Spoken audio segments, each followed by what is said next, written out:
Alright, what's good guys? Today is another day, another grind. Kaya tara, samahan nyo ako. So ngayong araw nga pala guys is Sabado.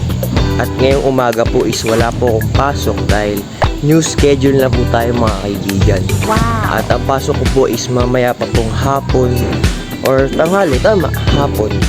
So ngayon tatakbo muna tayo dahil tumigil na po ang ulan. Kung makita nyo naman, basa ang kalsada guys. Let's go, diba? At ngayon ay maglo-long run tayo, kaya tayo naka-landscape, no? Para meron tayong hawakan na malupit. Dahil pupunta po tayo ngayon ng bayan. Let's go. Good morning guys, kung makita nyo naman, sobrang solid nyo, diba? So yun guys, time check tayo. 7:40 na po ng umaga. Mag-alas 8 na bago umaraw. Kaya medyo mainit-init na rin to pagdating natin doon. Pero bibilisan lang natin para sa Olive. Let's go guys! Maya na tayo guys. So yun guys, kamusta kayo dyan? Okay, okay lang kayo. Takbo lang tayo ng takbo guys. Let's go! So yun guys, medyo pangit tumakbo ngayon. Ang daming kotse.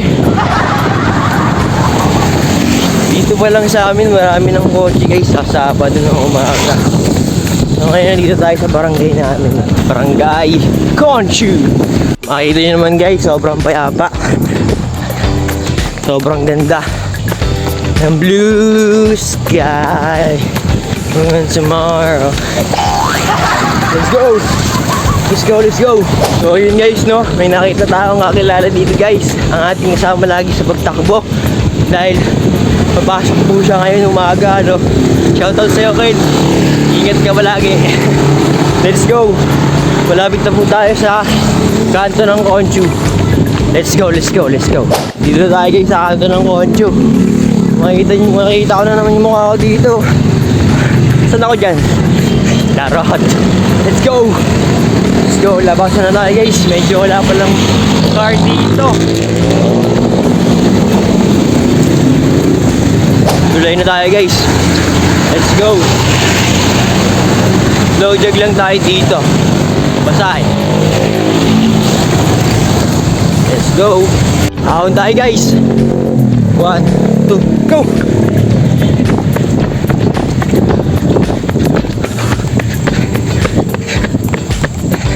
Go, go, go. Nice.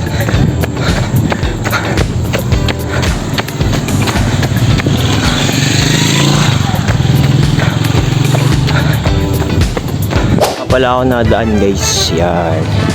Payapa yun dito. Parang ano to, Tagubatan vibes. Wala masyadong tao. Konti lang din nadaan. Kasi medyo ano to eh, konti lang.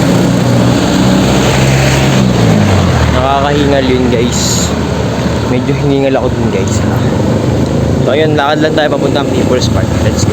So ayun guys, dito na ako sa People's Park guys. Maraming nagagawa dito ngayon guys. So ayun, ang ganda ang tama ng araw dito. Yun, ang ganda ang tama ng araw. Dito kami nun guys dati, festival of Pop guys. Dito ako nakapila nun. Pakita ko sa inyo. Dito ang spot yun. Dito. Yan, dito kami nun. Yan, dito kami. Yan. Kasi dito kami natayo. Kumbaga dito kami natalo, no? Point of view namin.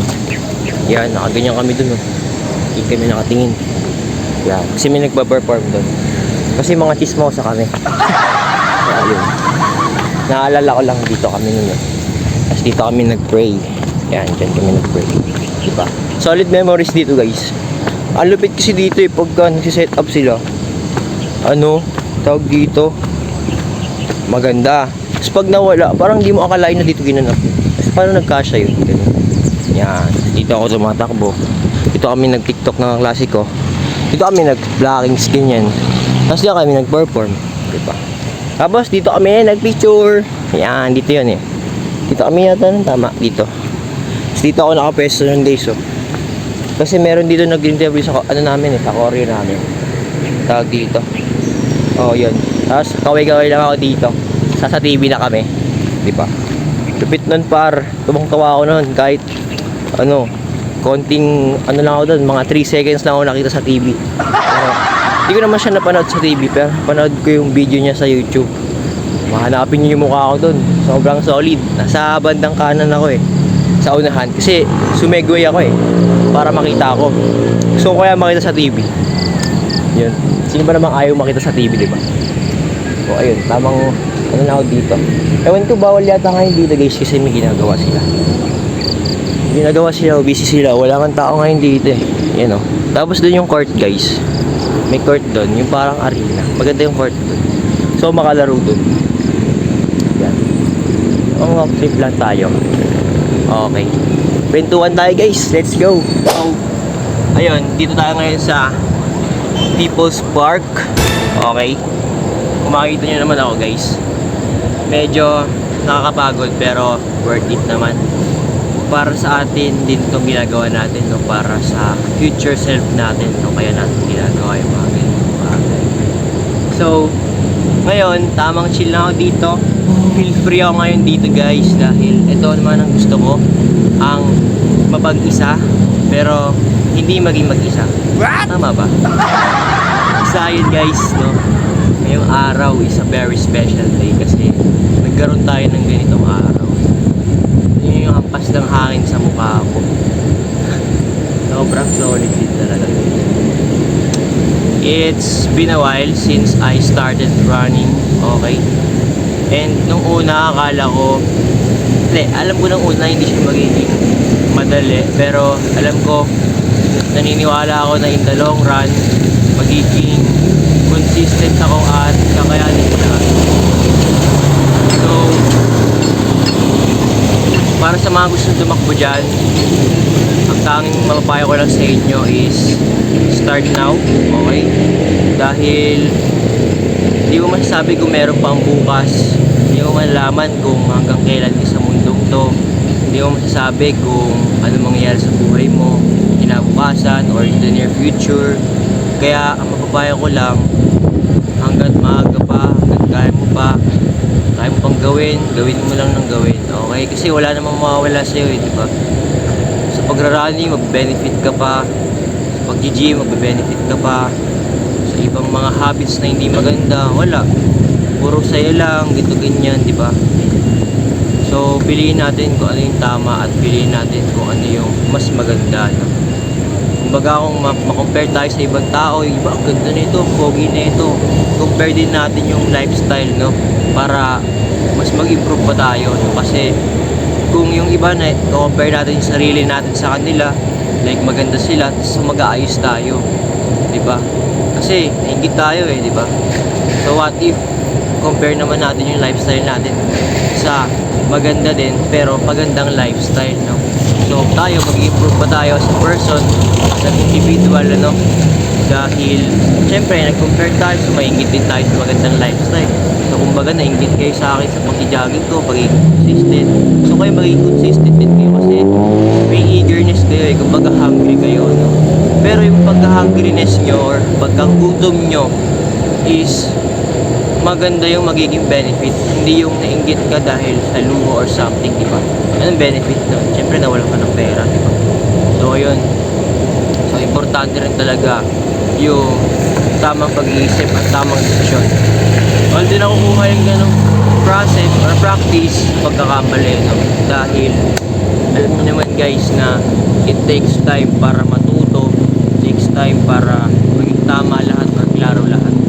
So kailangan mo lang ng maraming experiences, collect some experiences to be better every single day, okay? So ayun guys, sobrang dami kong natutunan, no? Everyday sobrang daming challenges, everyday sobrang daming struggles, di ba?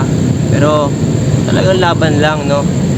Medyo silent battlers tayo eh, Jimmy Butlers yan. Yun. So ayun, akala ng karamihan ganito, ganyan.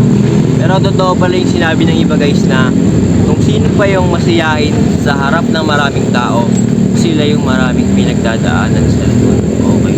Pero ayaw kong tignan na pinagdadaanan yung sa akin kasi medyo deep na siya, no? So sabihin natin siguro mga some challenges na lang, no? Para medyo positive, no? Kasi medyo maarte ako sa words eh, para maganda yung tama sa atin.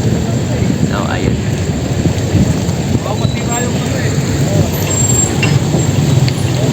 Tamang kwentuhan lang tayo. Tapos kung makita nyo naman tong ano dito, yung tak dito, ayun yung naatos sa likod ko. Yan, ganyan din kami nung pauwi na kami nung nag-chabit kami. Tapos ayaw umakyat nung ano, sasakyan kasi ang bigat namin. Ayun guys. Sobrang solid, no? And itong pagbibideo ko naman guys is for ano lang, documentaries because I want to film myself and I want to watch myself in the future, no? And titignan ko kung gaano na ako kalupit, no? So baga step by step process kasi ito guys eh. So ayun. And ayun, to inspire you guys din, no? Para hindi man kayo maging kagaya ko pero at least makatulong ako in some ways, no? Parang ma-entertain kayo, maging masaya kayo or something like that. So, ayun lang. And sana okay lang kayo palagi kasi ayos lang ako. Kung ayos ako, magiging ayos din kayo. Yun lang para sa araw na to. Ako nga pala si Loris sa Palangiti. Hindi natatakot. Hindi. Peace!